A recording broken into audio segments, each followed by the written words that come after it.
Bonjour à toutes et à tous et bienvenue sur notre chaîne YouTube Pousse d'Acacia. Je suis Nadège, créatrice d'un amour au naturel et je suis heureuse de vous retrouver aujourd'hui dans cette nouvelle vidéo. C'est une vidéo qui a pour thématique les écrans et les enfants. Donc aujourd'hui, je vais vous donner 10 astuces pour essayer de pallier ou de diminuer le temps des écrans auprès des enfants. Ce qu'il faut savoir tout d'abord, c'est que lorsque l'enfant est devant la télévision, il va déclencher donc une sécrétion d'opioïdes. Et lorsque les écrans seront éteints, ce taux d'opioïdes va chuter brutalement. Il faut savoir que les écrans détournent les enfants du monde réel, c'est-à-dire qu'avant 8 ans, il n'y a pas de distinction pour l'enfant entre le réel et l'imaginaire. Du coup, tout ce qu'il va regarder et voir à la télévision, il va le mélanger avec le réel. Ça peut également du coup déclencher des angoisses. Les enfants peuvent être amenés à faire des cauchemars parce que justement il y aura cette confusion qui sera présente entre ce qu'ils auront vu à la télé, le monde réel, voilà, les bons, les mauvais, les méchants, les gentils. Peut-être des choses qu'ils auront vues et qui n'existent pas mais qui pour eux existent, et ce qui va déclencher du coup des angoisses. Il faut aussi savoir que la télévision et les écrans surstimulent les enfants et les fatiguent également, ce qui fait que ça peut diminuer leur temps de concentration, et je pense notamment aux écrans qui sont regardés le matin par rapport à la journée d'école qui va suivre. Bien souvent, du coup, les enfants sont plus fatigués et moins concentrés dans leur journée d'école. Donc l'idée, ça va être soit qu'il n'y ait pas du tout d'écran à la maison pour les enfants, c'est-à-dire que les parents, si vraiment ils ont besoin de les regarder, ils peuvent les regarder pendant que les enfants sont couchés ou ne sont pas à la maison. Soit ça va être d'essayer de les limiter. Après, c'est à vous de voir combien de temps ils passent devant. Est-ce que c'est vraiment difficile pour eux de s'en détourner ou pas? Voilà, combien de minutes ou d'heures par jour, par semaine est-ce qu'ils passent devant ces écrans? Et c'est vrai qu'il va être important d'essayer de limiter donc, la durée, mais également de contrôler, si c'est possible, les programmes. Il est possible également de regarder la télé avec son enfant.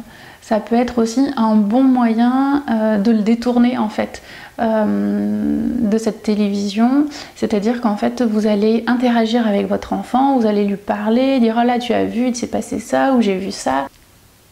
Ensuite, ce que vous pouvez faire aussi, c'est de retenir 4 points essentiels. C'est-à-dire pas d'écran le matin, pas d'écran pendant les repas, pas d'écran avant le coucher et pas d'écran dans la chambre de l'enfant. Déjà, ces 4 points-là peuvent aussi vous aider sur le fait d'avancer et de diminuer le temps de télévision auprès de votre enfant.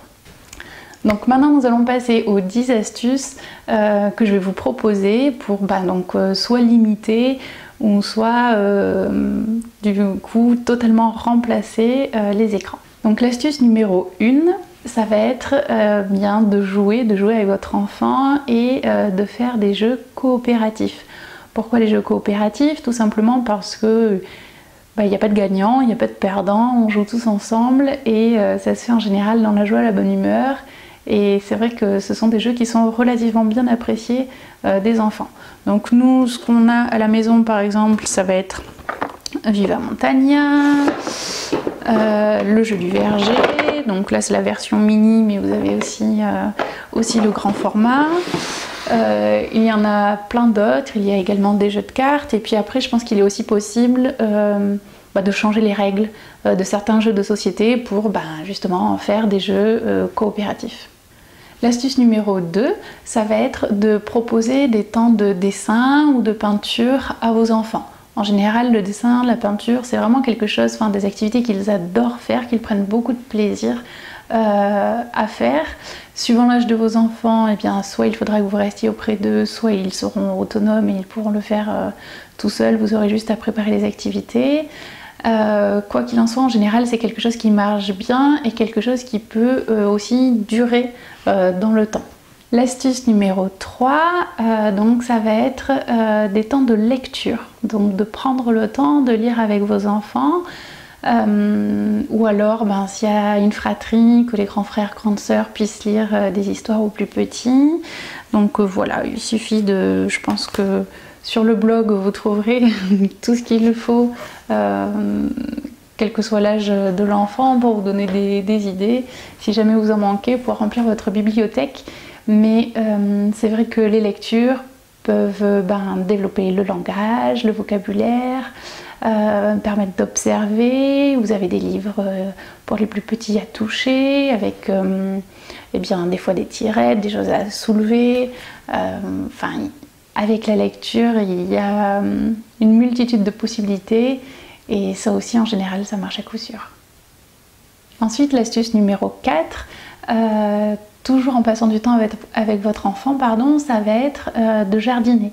C'est-à-dire que là en plus on arrive vraiment au beau jour, c'est le temps des plantations, de pouvoir créer un petit potager, et les enfants ils adorent jouer avec la terre, ils adorent aller arroser, ils adorent planter les graines, regarder pousser ce qu'ils ont planté, pouvoir récolter, manger, voilà, c'est juste une activité exceptionnelle pour eux, et puis ça leur permet également d'être dehors.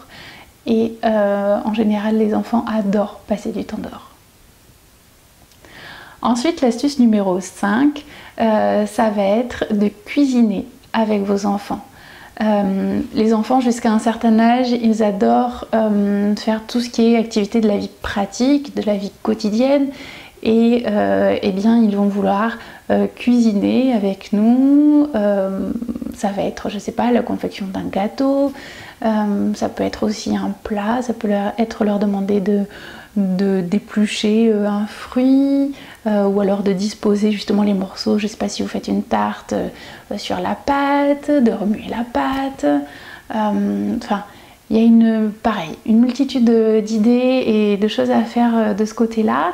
Et voilà, et en plus, si les enfants participent à la confection du repas, et bien souvent ils prennent encore plus de plaisir à le manger.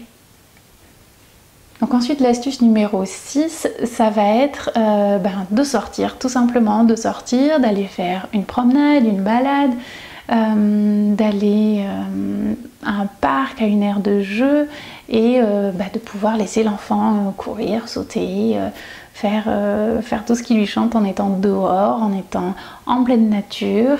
Et en général, ça aussi, ça peut vite prendre 1 heure, voire 2 heures de temps à rester en extérieur. Ensuite, l'astuce numéro 7, ça va être de danser, de chanter, de vous déguiser. Bref, en fait, ça va être de créer une ambiance de fête à la maison. Un moment un peu de folie où tout est permis, où on a le droit de courir, de sauter, de crier, de chanter fort, de bouger dans tous les sens, s'il faut d'enfiler une cape de Superman ou de je ne sais quoi, et de courir partout dans la maison en chantant. Voilà, vraiment de créer cette ambiance un peu festive, où on peut se lâcher, où l'enfant peut aussi évacuer du coup ses tensions de cette façon-là. Enfin, ça reste une façon ludique, ça reste aussi un plaisir, et lui ça lui permet aussi de décharger après sa journée d'école. Ensuite, l'astuce numéro 8, ça va être de faire des activités manuelles. Donc en activité manuelle, qu'est-ce que vous avez? Vous pouvez faire de la pâte à sel, vous pouvez créer votre propre peinture et faire de la peinture, vous pouvez créer votre propre pâte à modeler. D'ailleurs, il y a la recette sur le blog d'un amoureux naturel, et ensuite faire de la pâte à modeler. Donc pareil, toutes ces activités en fonction de l'âge de votre enfant, bien évidemment, soit il pourra les faire tout seul ou avec ses frères et sœurs, soit il aura besoin de vous, mais c'est vrai que voilà, les manipulations, tous les apprentissages aussi que va faire l'enfant en touchant et en manipulant avec ses mains, ça va être aussi des apprentissages qui vont rester après en lui. Ensuite, l'astuce numéro 9, ça va être bien évidemment de l'inscrire à une activité sportive ou artistique, Et voilà, et puis du coup ça va être au choix, donc des fois le choix va se diriger en fonction du choix des copains ou des copines, ou bien tout simplement en fonction de ses propres centres d'intérêt.